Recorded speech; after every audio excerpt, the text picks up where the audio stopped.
Awesome gratitude. Good morning, everyone. I believe we are live now. We had a little technical difficulties. Can you all hear me okay? Yep. Okay.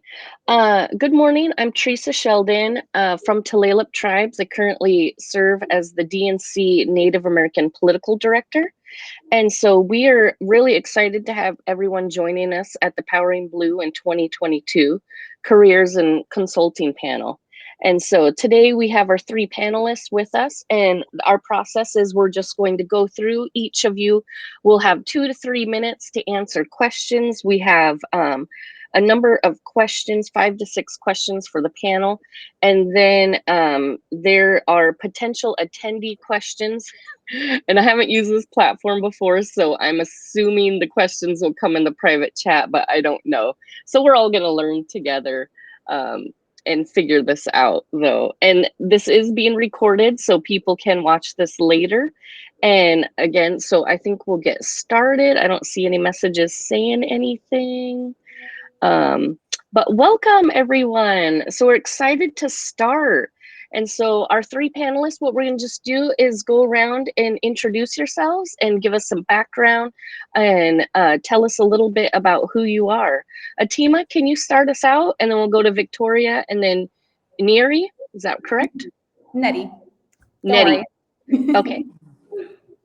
Hi, everyone. My name is Atima Amara, and I am President, Founder, Chief Strategist at the Amara Strategy Group, a firm I founded in 2017.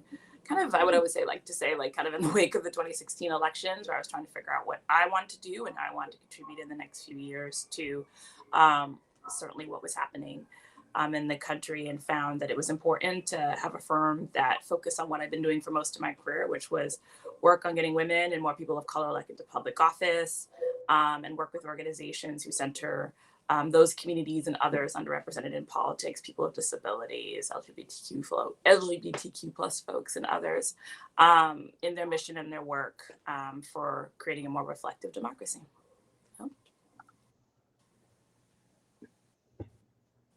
Hi, everyone. I'm Victoria Perrone. I'm the president and founder of Spruce Street Consulting. I'm a compliance consultant, and so kind of means a lot of things, but mostly I provide a lot of administrative support to political campaigns and PACs with their bookkeeping, their accounting, operations, and some HR support. So I'm excited to be here and talk to you guys about that. I know it's a little bit different from some of the other panelists, but hopefully this information will also be useful to you as well, and how I got there and how we need more people in compliance to be in this field. I got into this field from a campaign and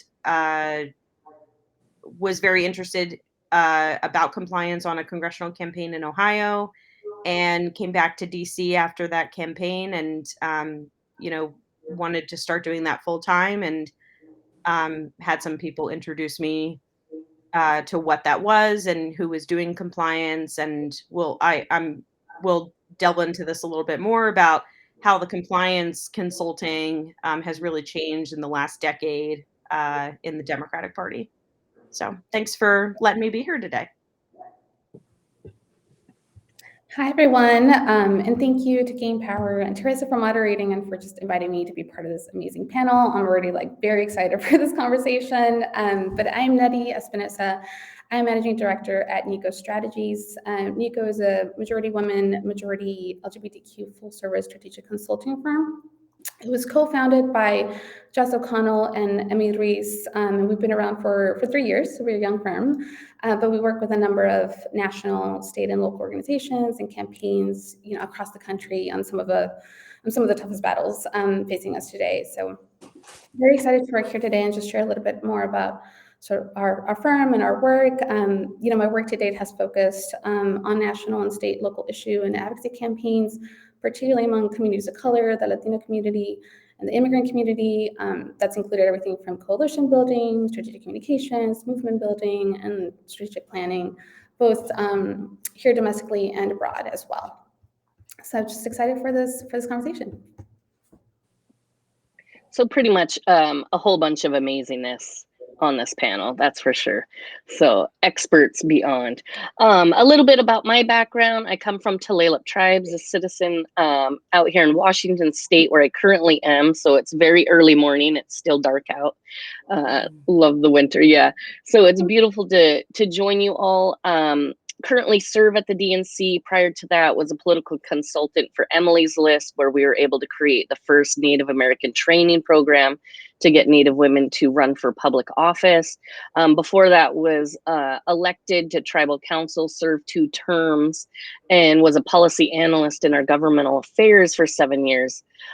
So our journeys are always so interesting. Sometimes we think we know what we're going to do for our lives, and then we take a hard right, a hard left, and are blessed with a new direction. And so that's how I stumbled across political consulting, is just going, hey, what am I going to do with my life now?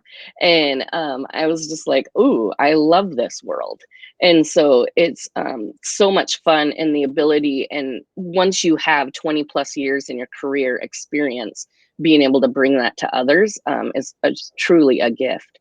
So if it's okay, we're just going to stick with that rotation, and we're going to ask the first question to our panelists, and it's, tell us about your career journey.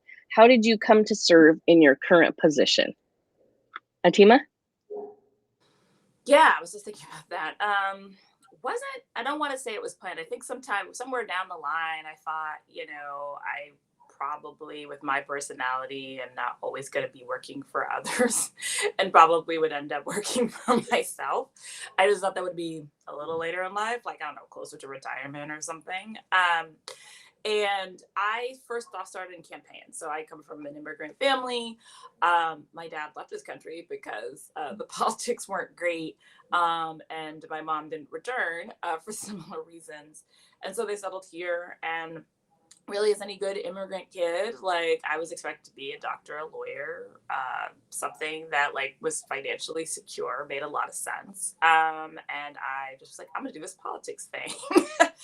And worked on a bunch of campaigns, congressional, state and local, primarily congressional. So it was a really great opportunity to go around the country, because at that point in Virginia was not super red, but it was fairly red. So you had to go elsewhere to kind of get good experience. So I did work on my first congressional campaign, was the Virginia 5.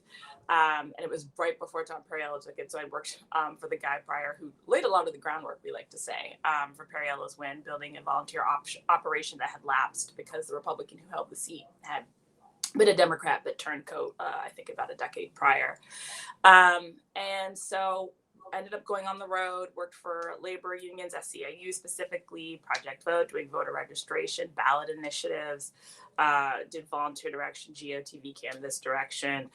So I got a mix of movement work and campaign work. And also was doing a lot of party stuff, just interested in how the party worked and how it affected decisions made on the ground. So that's how I got involved in the Young Dems, and eventually kind of ascended the ranks to become president of the Young Democrats of America in 2013.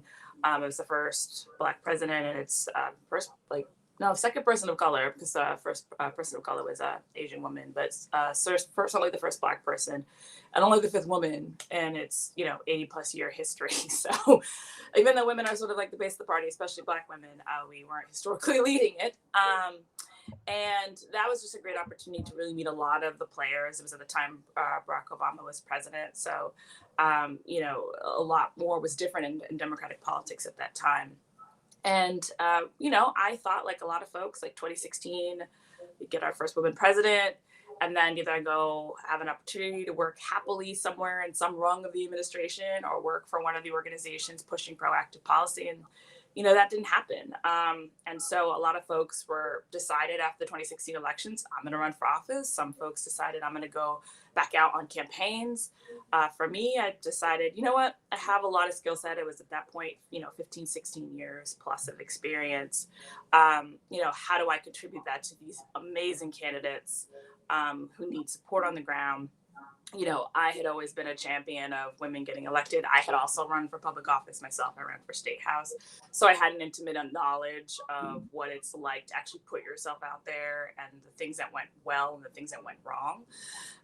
So how do I contribute my experience as a campaign staff person, a candidate, a party operative, understanding sort of primary and convention and caucus processes to supporting candidates, and also working with these organizations who wanted to better, more effectively train these candidates who are stepping up to run for office. Melissa's has certainly cornered the market on how to work with Democratic women.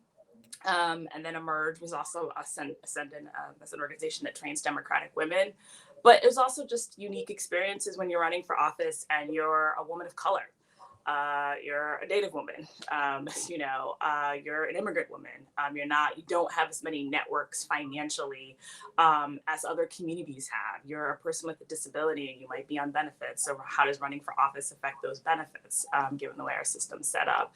And so that's really where I felt most at home, because I never, even as many years and the successes I've had working in politics, I wasn't a person who ever felt like I was of the political community. I always felt like the oddball in the room because there's not too many who look like me or come from my background in the room. That's changing more, but it's still not where it could be. And so that's where I wanted to learn my experience and then work with those organizations who wanted to train those candidates, who wanted to find ways to make sure those candidates got elected through voter engagement, advising, and also media training, debate prep. And so that's why I do a lot of training, communication support, and voter engagement, field operations support to change our democracy, as I like to say. So, yeah. Absolutely beautiful. Thank you. So Victoria, same question. Tell us about your career journey. How did you come to serve in your current position? Sure. I think it all started for me like back in college. I didn't really grow up in a political family. I did like theater growing up, and singing, and I thought I was going to go to school for music management. That's what I wanted to do. I went to college the fall semester of 2008, and I went to college in DC and just completely was immersed into the political scene. I felt that I went to a very conservative university, so I was seen as like the liberal lion of campus. I had like came in, I was very pro-choice, and I went to Catholic University of America, and I felt the need to like be on offense all the time. Um, I think I was called a baby killer like the first week on the school radio. I mean, it was nuts. So they, I felt kind of I grew up in a liberal bubble in high school and like didn't see um as much of like the day to day of like really needing to like step up and like be an activist like all the time. And just because I wasn't really like, didn't really grow up in politics. So I uh, very sound safe haven, found safe haven with college Democrats on campus. And I interned a lot in college. I was blessed to be able to go to school in DC where I could intern during the school year and work during the summer. And we can talk about paid internships another time, but worked for free for a lot of those years.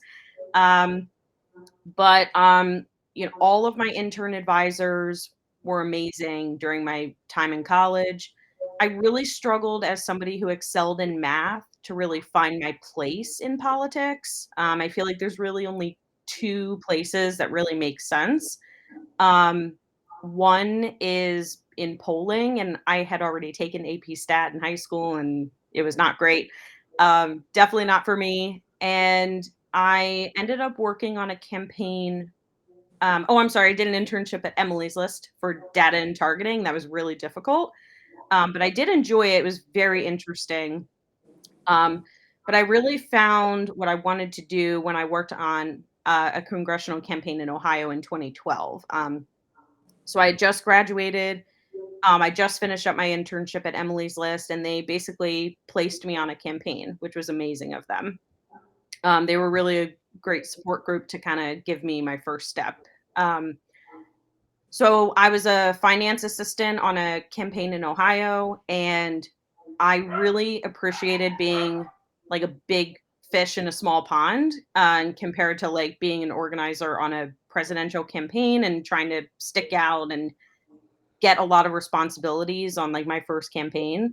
So there were only 4 of us on the campaign, and I became responsible for picking up checks at the mailbox and depositing them and entering them into NGP. And that's kind of how it all started for me. I was like, I didn't really enjoy fundraising phone calls. I didn't enjoy engaging with donors that much, and really found the administrative pieces like what was the best fit for me. So it took me a long time to kind of get there, but I figured out that very early that compliance people are very much needed. There aren't many of them. Um, and we don't really in the Democratic Party, we're kind of in this I don't want to say a crisis, but we're in a little bit of a crisis. We have so many people running for office, which is amazing, but there just simply aren't enough people who do compliance work to be able to provide those services to every campaign. So fundraisers are doing compliance for, their clients, or, for the candidates that they work for.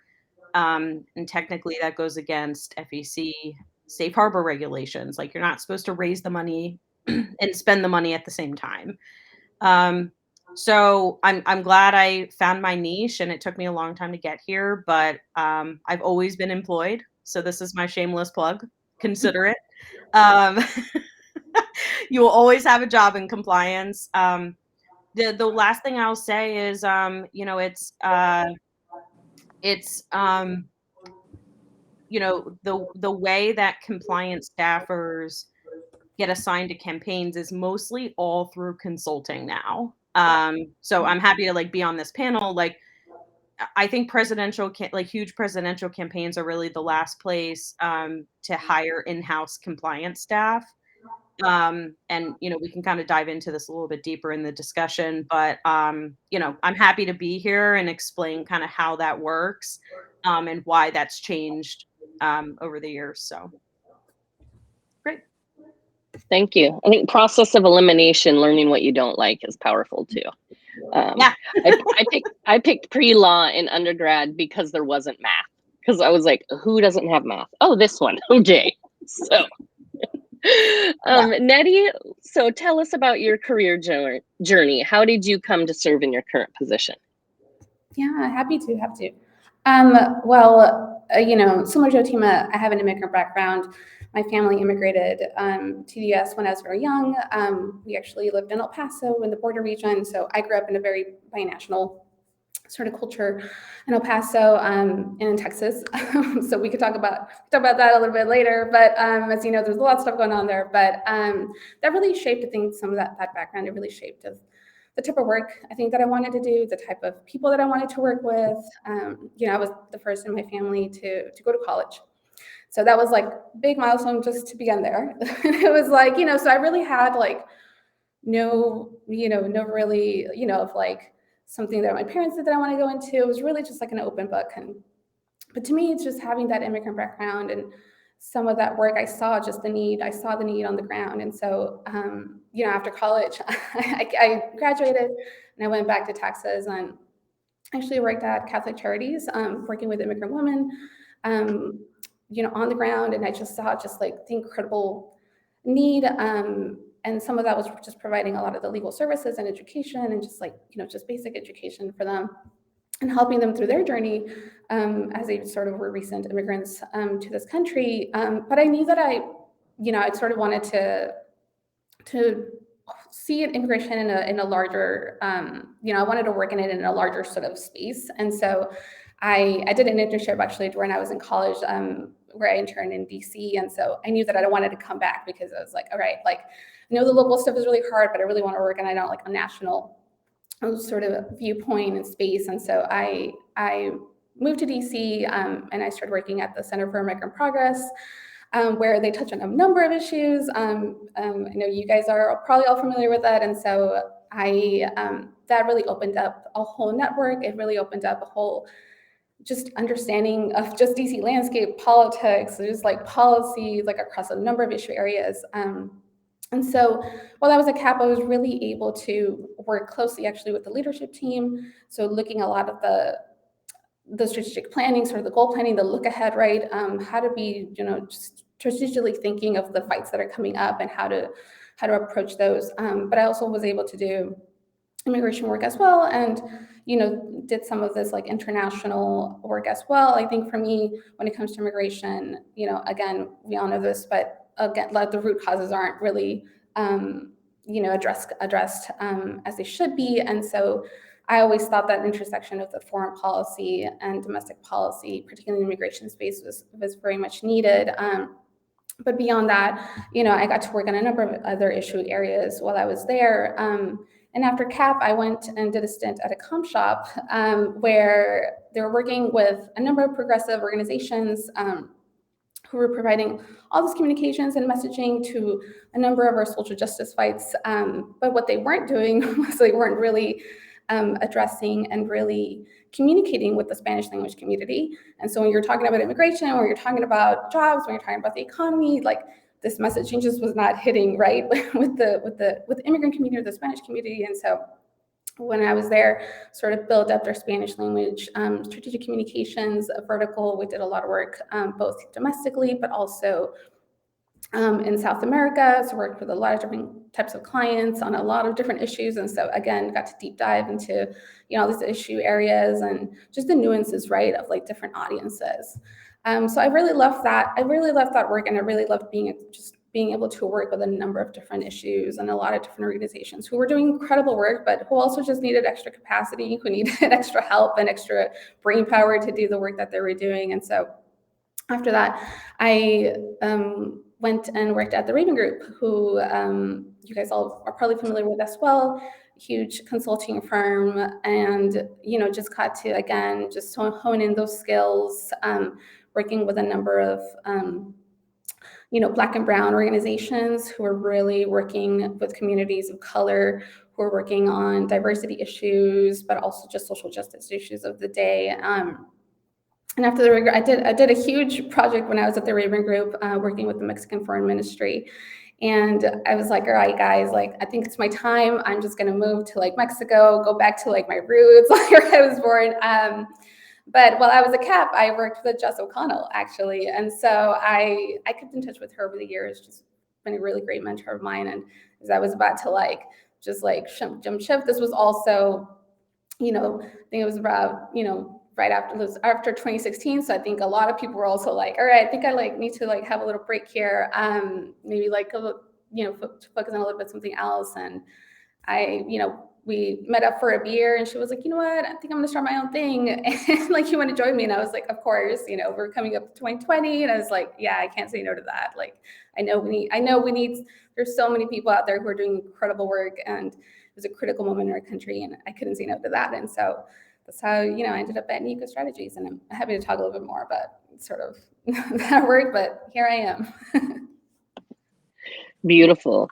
So I love this next question, because this one, after serving like 15 years in government, people are always, it's interesting what people assume your day-to-day is. So it says, what does a typical day look like for you in your current position?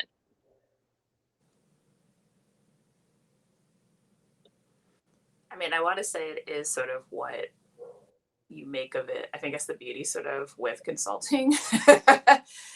If you are a person who kind of appreciates it, I think the pandemic has really forced jobs to really think less about butts in the seats from 9 to 5, and more about, the quality of the work and how it gets done, as opposed to when it gets done and having to be in a box and a place to do it.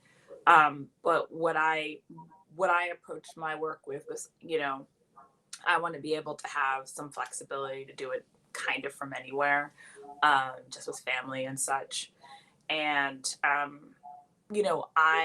some days I get up and I'm not a morning person. So I try to not set meetings until a little later in the morning. And then I try to have a couple days where I kind of pack a lot more of my client meetings because I also realize I need to deliver the work for the clients.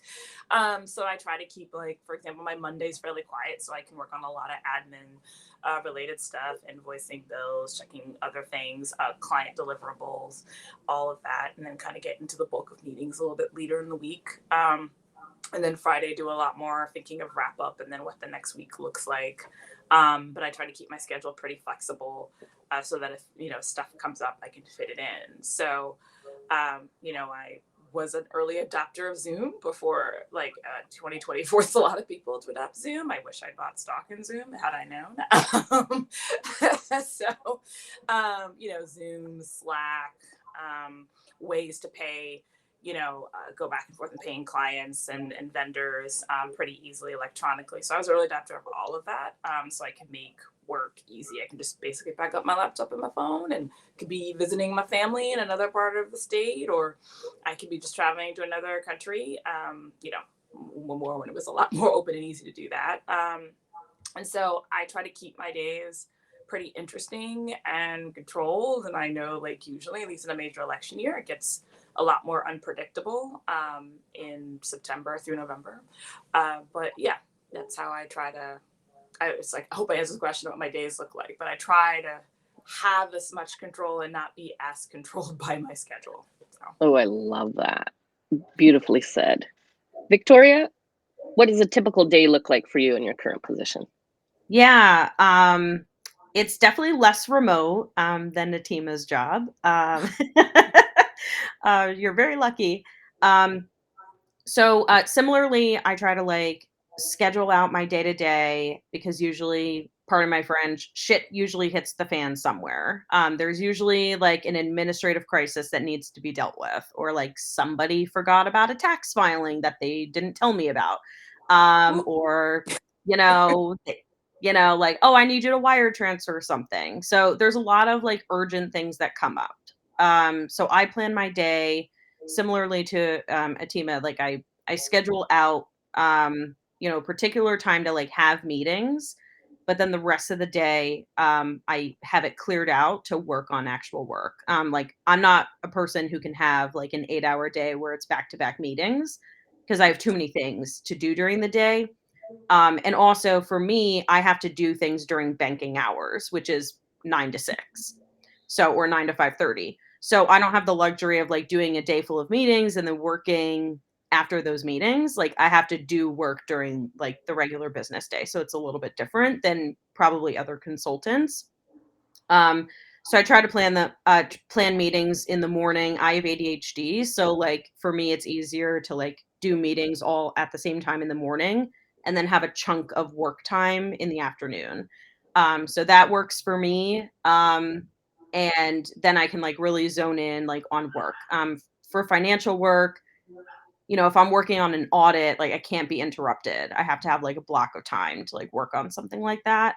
And not have a distraction. But I always have distractions. People are always calling me and asking me questions, either about financial stuff or operations, or oh, am I allowed to ask people this interview question during an interview? And they need to know things on the fly. So I'm constantly on Slack. I'm on email all day answering questions for a lot of my clients. A lot of what compliance does, like I said, is doing the bookkeeping and doing the campaign finance report. So for us, you have to be a self-starter. I'm sure this is something that we'll continue to talk about a lot on this panel, is knowing what your job is and being able to do that and get motivated on your own. For us, it's easy because we know what our job is. It's not really subjective. It's not creative necessarily. Um, there's administrative things that have to be done daily, weekly, monthly, and then, in preparation for a tax filing or a campaign finance report that needs to be done. So everybody knows what their job is. And everybody knows, that you have to get it done by this certain date. It's really nice to have a job where you know what you're walking into every day. and having stability like that, which is really, really nice. So if you're like a type A person like me, this is definitely a great kind of gig for you. Um, because, I take vacations in February and August after FEC reports are filed. Like, it's just like very stable and very routine and very cyclical. So for someone like me, I know campaigns are like crazy environments and lots of, it's like really, really slow in the off years and then really, really picks up. For us, that like happens more every 3 months. So we have like 3 months of downtime and then 2 weeks of like go, go, go. And I kind of like having that like lull of a break and then busy time and, kind of keeps my mental health in check. So that works out for me. I'm very happy to like have a job like this that, I guess like for people who can relate, like everybody gets it like at the end of the year. You get your W-2s and then you like cram to like file your taxes in like a week period. It's kind of like that. But for campaigns. So Yeah, I would agree with the time off too. Like it's always dependably gets quiet in July and August.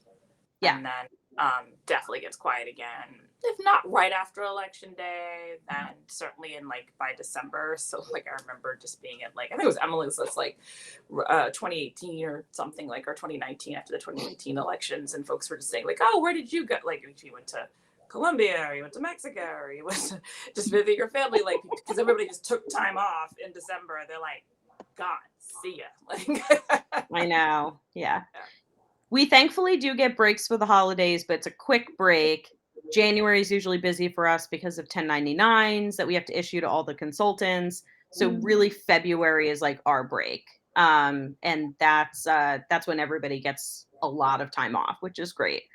But yeah, our day to day, like it's very routine, like during like a normal work day. We're very like our hours are 10 to 6, and it's really nice having stable hours like that.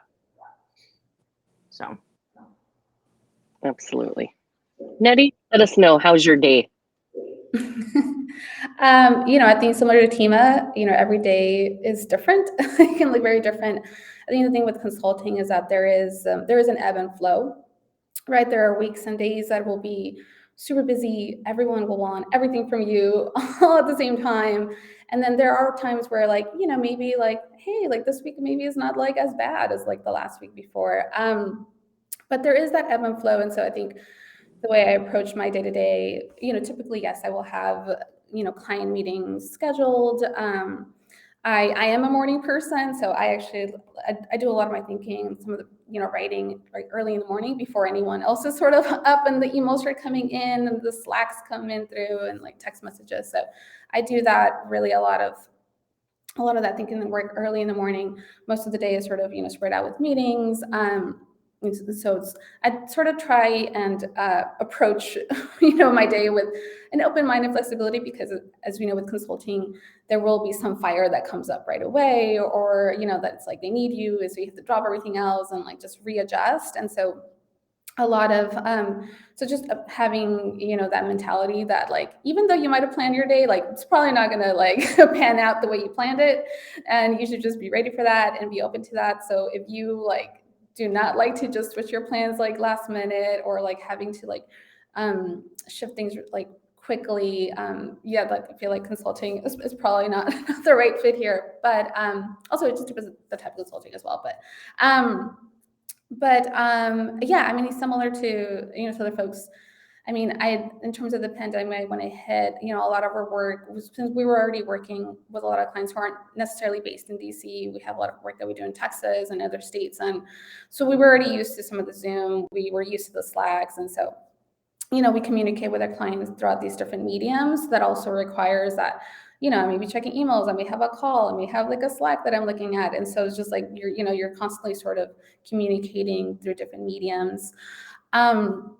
And then, I think, I think they're sort of like, because we sort of, a lot of our organizations, the initial causes are sort of tied, right, to elections or, some of the, congressional work, you do have your breaks.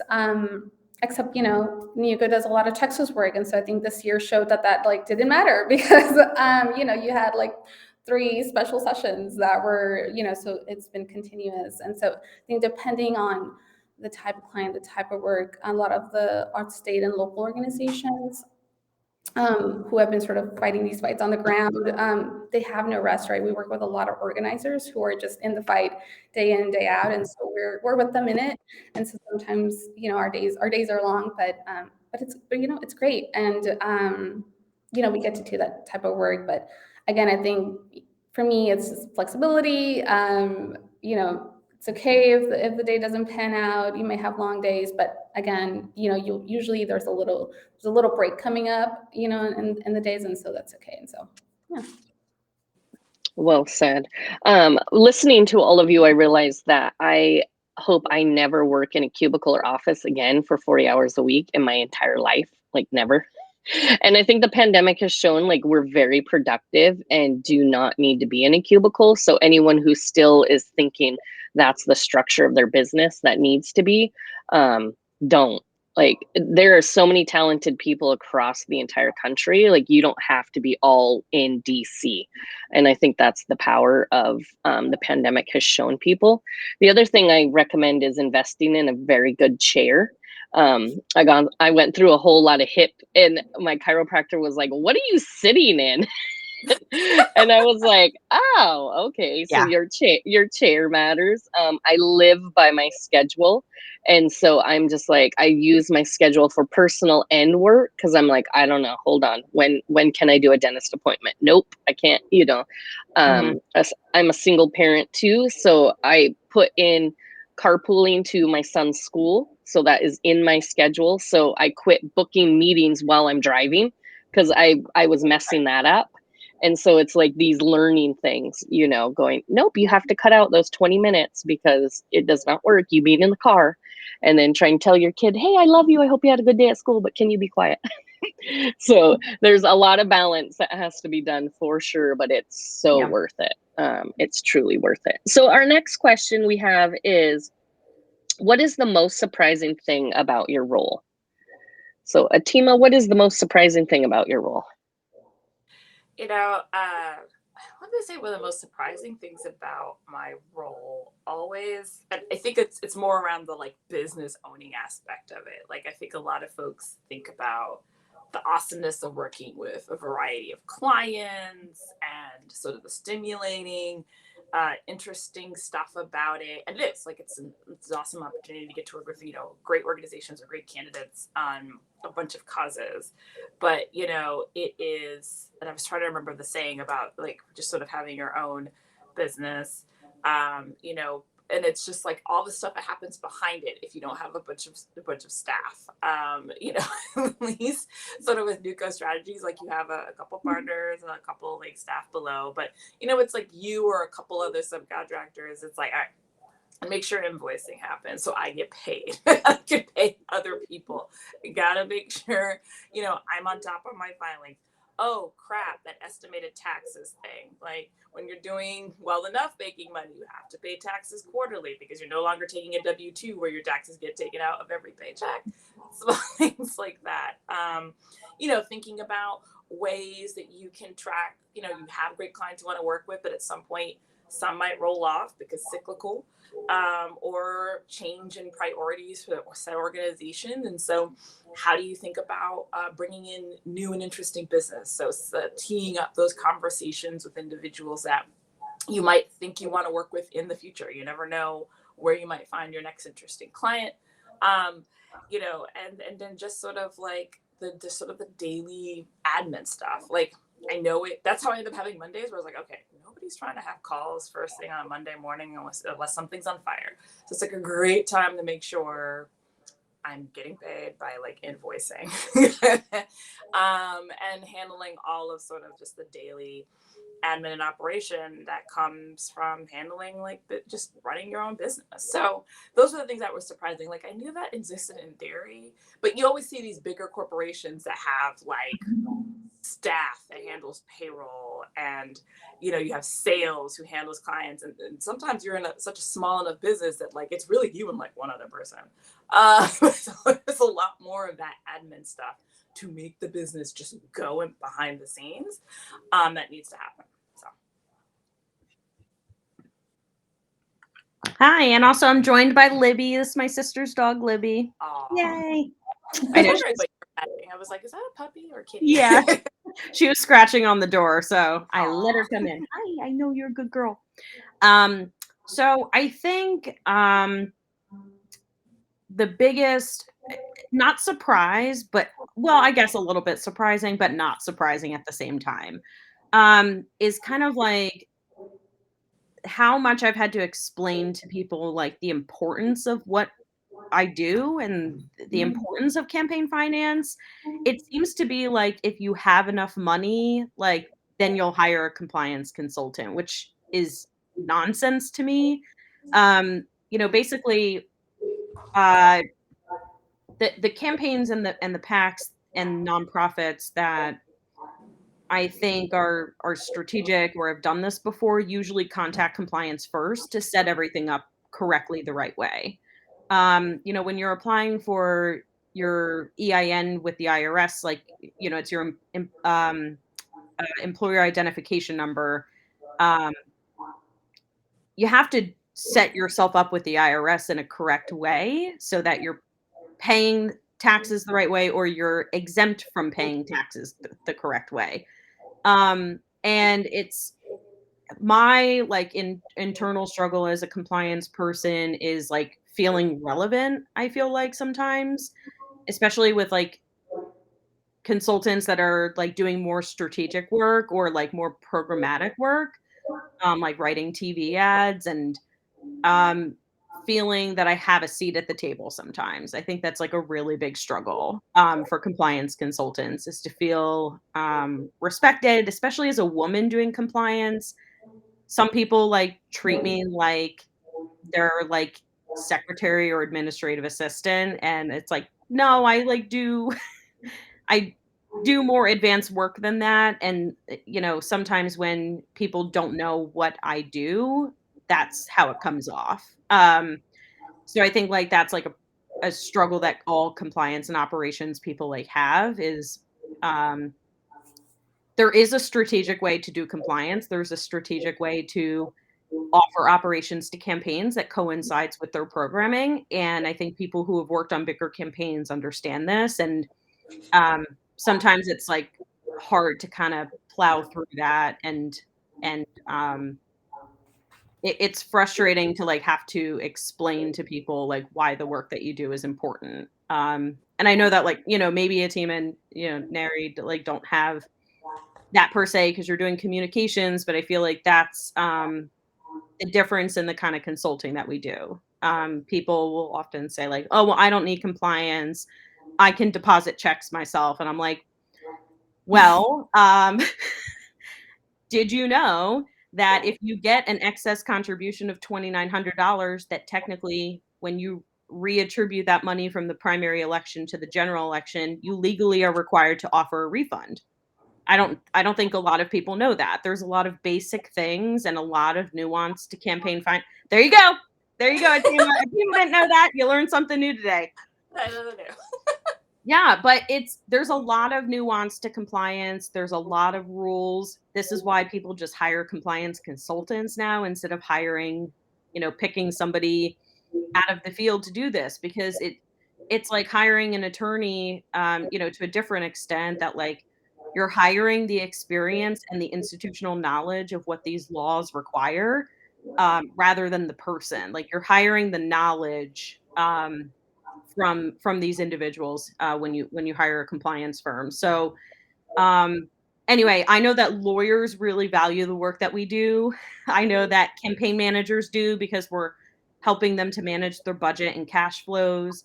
But I think with other like programmatic and communications consultants, it's really hard to like get through. Political consultants too always want to try to like go around me, which is always fun. I'm like, no, like you can't do that. I'm gonna find out.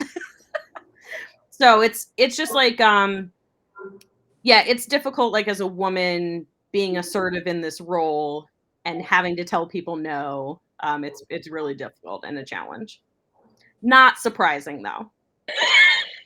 So Well said. Well said. Nettie, so what is the most surprising thing about your role? There are a number of things, but I think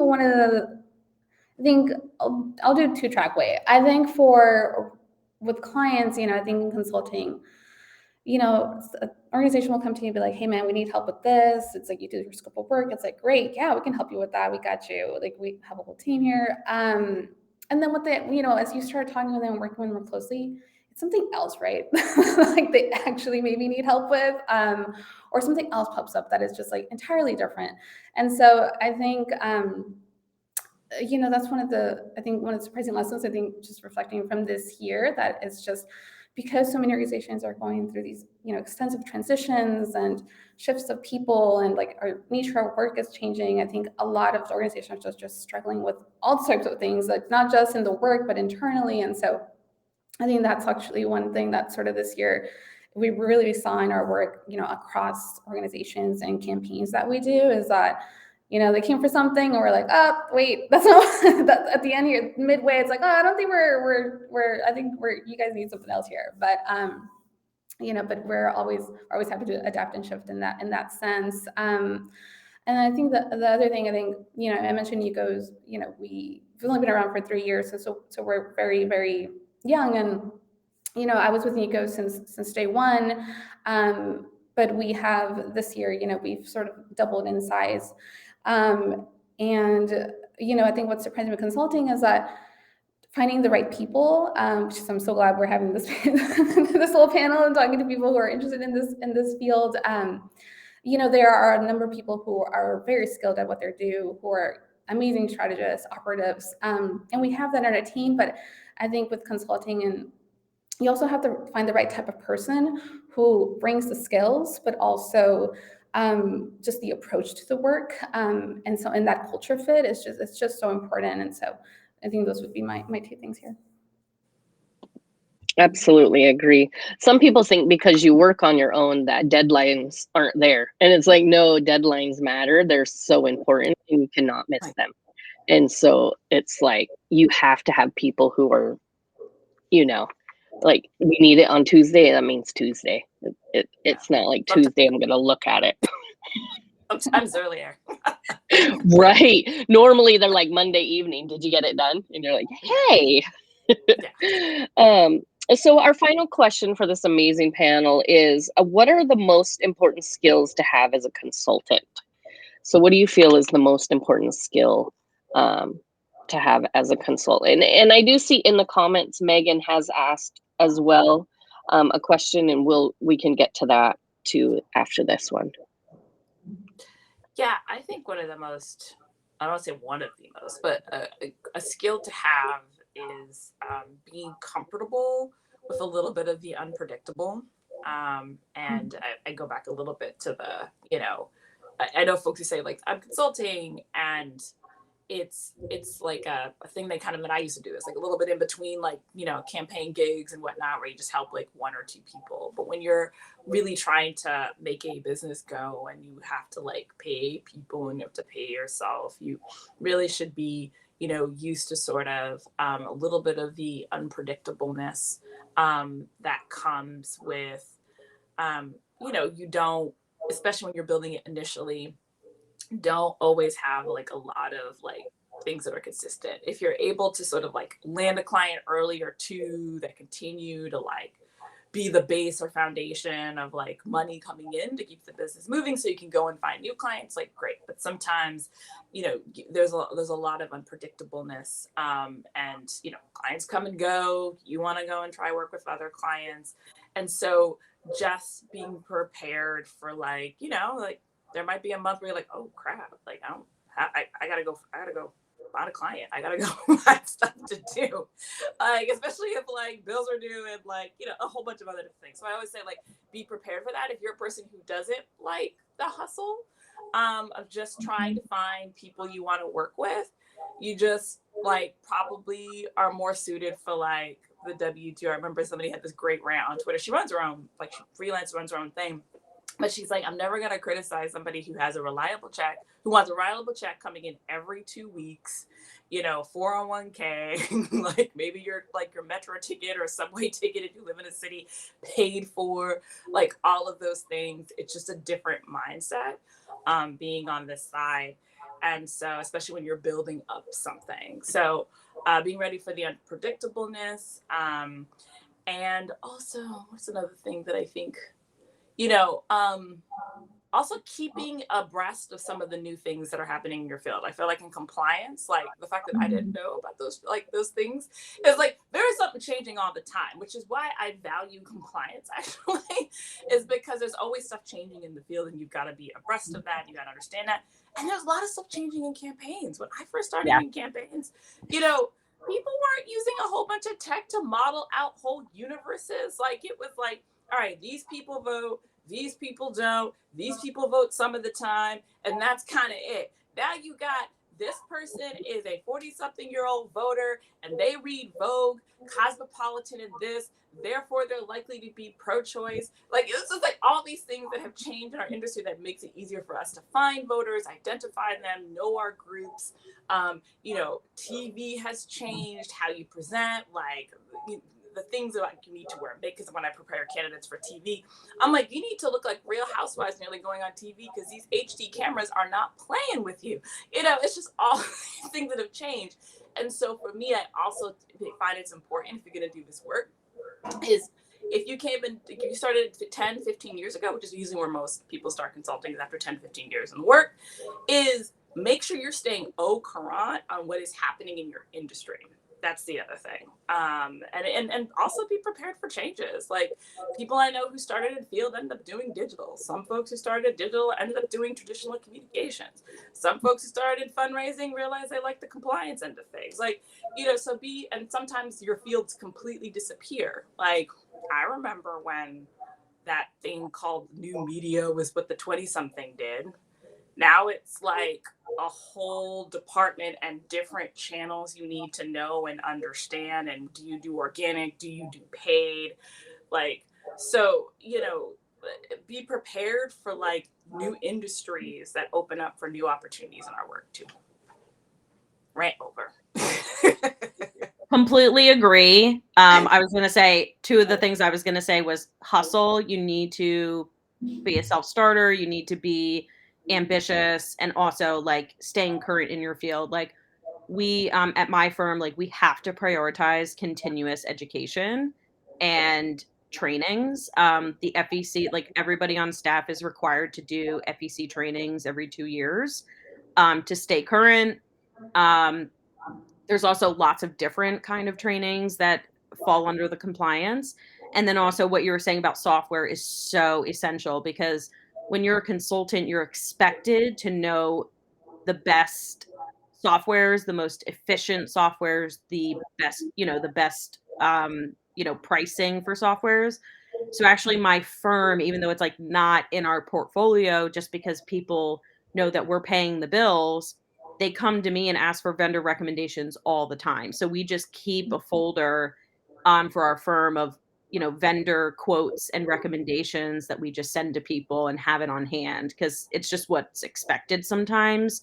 So even though it has nothing to do with campaign finance reporting, just because it's the nature of what we do and the access of what we have, we just keep those vendor quotes on file for other vendors. Like I know Numero is like a new software that a lot of people are using to fundraise, and that's very new. So they, pitched their software to me as a compliance consultant this year just so I can see it. And so staying relevant with all those kinds of tools is really essential. For compliance consulting, the biggest quality that you have to have is attention to detail. The kind of nuance, the kind of like meeting deadlines is like essential for this job. If you cannot meet deadlines, this is not for you. This is the kind of job where it's like you have to stay late to finish something so it gets filed on time because there are penalties if things are not filed on time.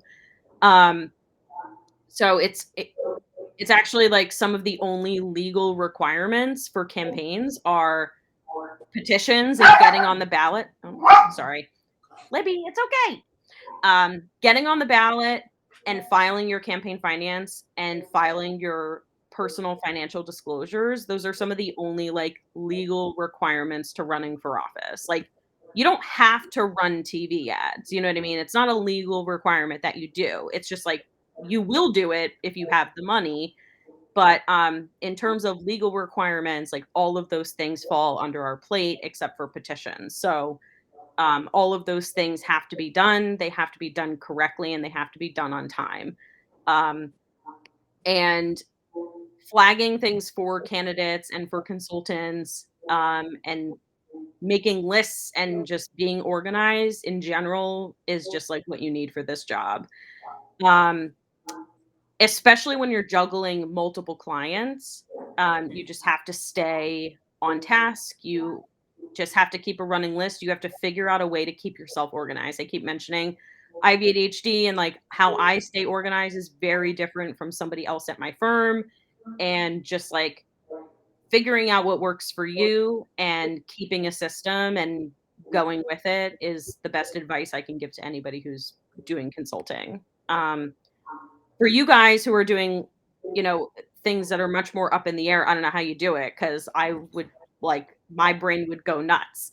Um, but like, you know, having a process and having systems to help you stay on task, I think is essential.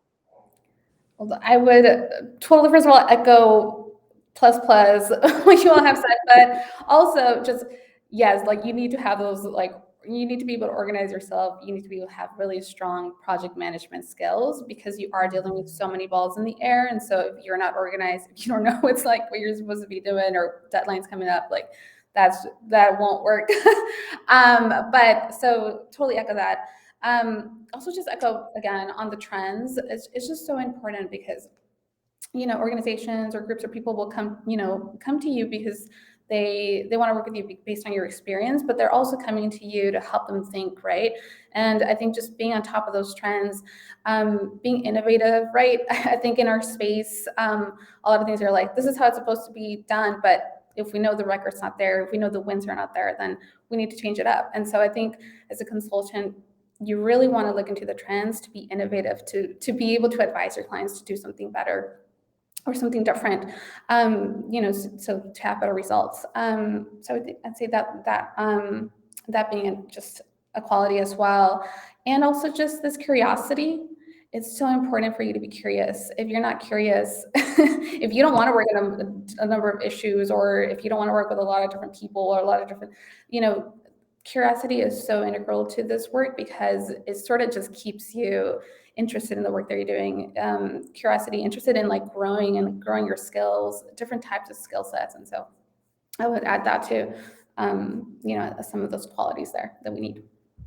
If I can just also add to something that you just said, uh, oh no, what did you just, oh my God, I'm drawing a blank.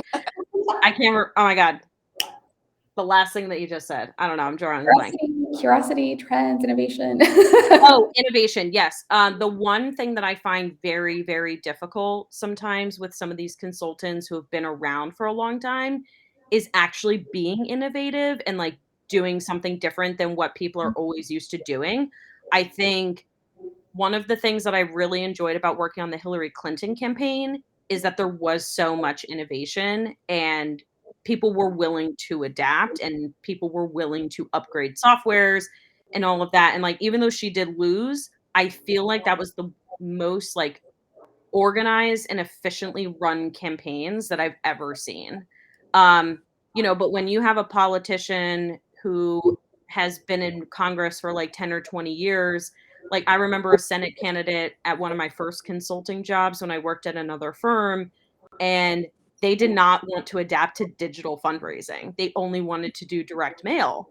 And I was like, you're missing out on so much money here. And you're missing out on like a constituency of donors to add to your database for long-term growth. And sometimes it's really hard to like get in the door on that idea. So like banding together as consultants, like that's really the way to make it happen, is just like, you know, having backup from other consultants. And I feel like that's one thing that consultants do really well, is like they have offline chats to be like, okay, how do we get somebody to get on board with this idea to help them, and like how do we express to them like this is really the best for them, and that like we have their best interests, so I just wanted to add that.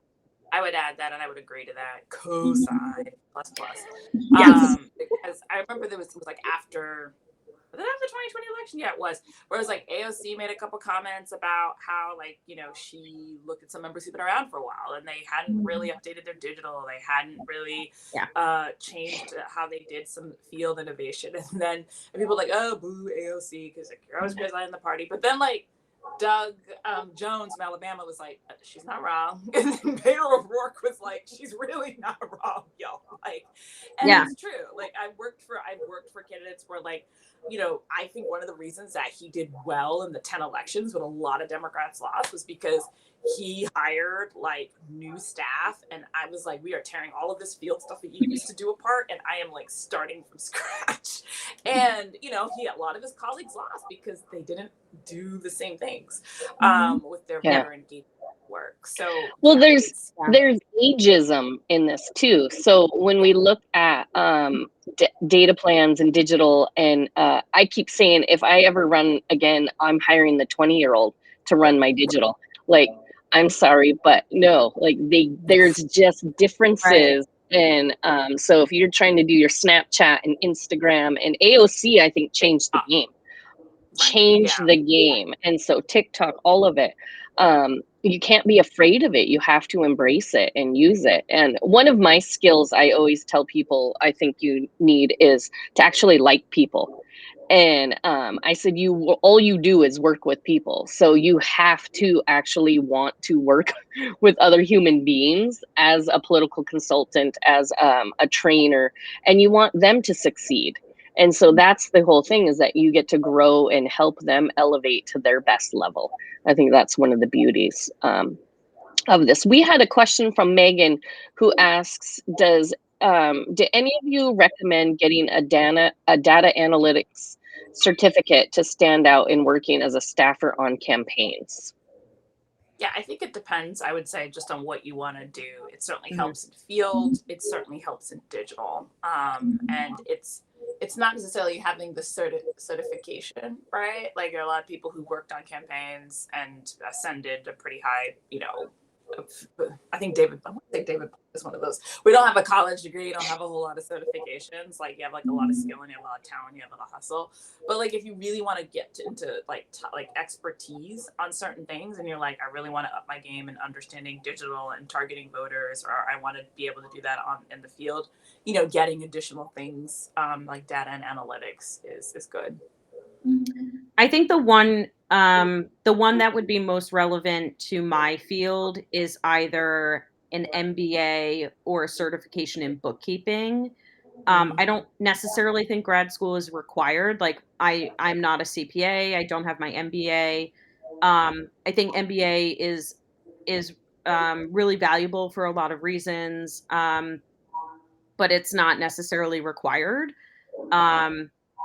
But the MBA program like fills in a lot of things that aren't necessarily relevant. So I'd hate to tell somebody to go get their MBA for this kind of work.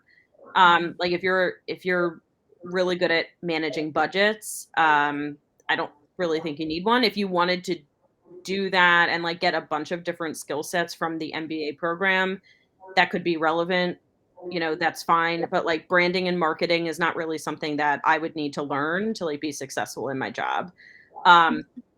But managing budgets and accounting, those pieces of an MBA program is relevant to my work. So I think certifications are a great thing to consider. They save you time and they save you money, and it also I guess like legitimizes your skill set a little bit more. Like, it doesn't require like a full degree. And I think people are much more open to seeing certifications because people know how expensive graduate school is.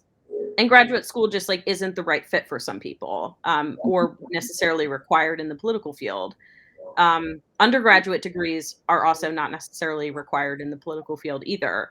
I, you know, somebody that I know, who I won't name on this call, but I went to college with him. He dropped out of our university and went to go work on the Obama campaign, and he never came back and finished his degree. And he's been in senior level organizing positions for the last, 6 years. So he's doing great. Yeah.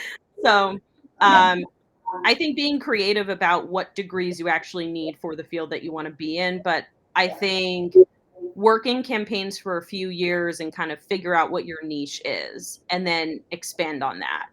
But I don't think getting a certification to get an entry level job is necessary per se. Yeah. Well So, said. mhm. So our final question we have for our panelists today is, what is one piece of advice you would give to our audience looking to pursue a career as a consultant? So one piece of advice. I think working in turf. Like, I think, like, I'm a consultant who's not based in DC. I work in Philadelphia. It's my home state, where I've done campaigns before. And I think sometimes, um, being stuck in the DC bubble, like, kinda loses, like, reference points for consultants. So, like, when you get the opportunity, I know with COVID it's been tough, but when you get the opportunity to, like, travel and go in turf and meet the campaign staff and, like, see the area that you're working in, I think that's hugely valuable to the campaign. Um, and work with other staff that are from the area as well. Like, I think when there's a combination between campaign staff and consultants that are from the area and then like also are from the DC or like the national stage, I feel like that's when the best teams come together because you get both perspective points. But I think campaigns make mistakes when they don't hire any like in-state staff or they don't have any DC consultants at all. I think the hybrid is a really nice like connection and perspective viewpoints. Yeah, I would agree with that. I would think definitely get your experience working in multiple places. If you're, some people live in states that are really hard for Democratic victory, i.e., certain parts of the Midwest. But I think it's good to have expertise in some locality somewhere. Like I've gotten hired because I spent 6 to 7 months working labor unions and organizing door to door in some of like Boston neighborhoods that came back about 10 years like plus later and like being able to work on a campaign for a mayoral candidate in Boston. Just because I worked that term, I understood sort of the mindset of voters. It hasn't changed much. Boston's a kind of an interesting sort of town in that way. I have a lot of my basis and expertise stuff in Virginia. That's where I grew up. And so I stay very much tied to that world. And so I think that is definitely getting experience. Like I always say to folks who want to get into consulting, going straight into DC, unless you want to like go work on Capitol Hill and become eventually a lobbyist, like going other places if you want to work in political consulting or advocacy consulting, working in different organizations, working for campaigns, working for different parts of the movement, and going to other parts of the country to do that. And like I said, pandemic makes it a little bit more challenging, but is really key because I've always kept all the experience I had away from DC in the back of my head when I'm working with clients who are trying to ground their work in the communities that they serve and represent, or the same with candidates who are trying to authentically speak to, where the communities that they come from. Yeah, I think agree with what my fellow panelists have said here, but I think as you've seen just even this panel, consulting can vary a lot, and so I think really honing in on the type of consulting work that you want to do and the type of consulting firm that you want to really work at. Even here, right, you go really small firm. We're still a very small team, pretty new. Atima, she's like on her own here. But you also have these consulting firms who've been around for a very long time, who are large, who have multiple offices across the country.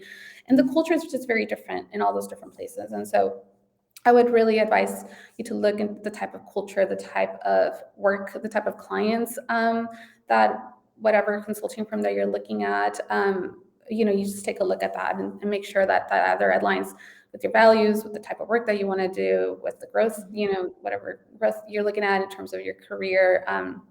That would be my piece of advice. Or maybe you want to do it on your own. So that's a whole other Yeah, I would just say if you want to do it on your own, that actually could be another panel unto itself that I'm happy Absolutely. to talk about. Yeah. But I do think if you are looking at, not all democratic consulting firms are created equal. And so, I've worked at one where like they were heavy sports culture and wearing things for their teams. And that was like not my thing. That was not my thing. It was very broy in that sense. Like, and a couple women who love that, like, thrive there. And I was like, I need to be at some place where I can gab about like reality TV and like movies. I think I have something in common with like some of the folks, because you're gonna be spending a lot of hours together. Yeah. So thinking about that, do you want to work at a firm that cares about the wins and doesn't care who they work for? Right? Like that maybe they work for a Democratic candidate who is not great on criminal justice reform or not great on it on choice, but they might be good on some other things, but they just care because they just want to have all the wins and they don't really care about sort of the issues. Like, so think about those things, like what motivates you, and the type of firms you want to work for will kind of become clearer after that. Setting your own personal goals. So when I started into this area, I said, I want to work with people who care about my well-being and want me to be the best me. And people are like, well, what? And they were like, what is your career goals? I was like, that's them. I want to work with people who actually care about me as a partner, as a person, as a coworker, and the money will come, like that will be there. But the goal is, I'm not going to start working with someone who I don't like. And so I literally would pick clients that way. I'm like, ooh, we don't really gel together. It's not going to go well. Because if it's already weird in the beginning, it's not going to go well as you continue to have to make hard decisions and do things. And so there's a lot of relationship building that takes place when doing consulting work. And so you have to be in that area and you have to be available to do that. But I'm so thankful for this panel. We're actually, I believe we're at time, and I thank you to the people in the comments. We didn't get to all of the comment sections, and we weren't sure how to respond to you either. So we just appreciate you and know that the wealth of information on this panel is huge, and all of us could keep talking for a long time. And if any of them have impressed you, please reach out to them and figure out how you can work together, because that's what makes this work, is teamwork. And so thank you all. I truly appreciate you, and I hope you have a amazing rest of the end of the year and holidays for you and your families. Thank you so much. Thanks for moderating. Yeah, it was a pleasure. And I actually don't know how to end it, so I don't know if I don't know if our tech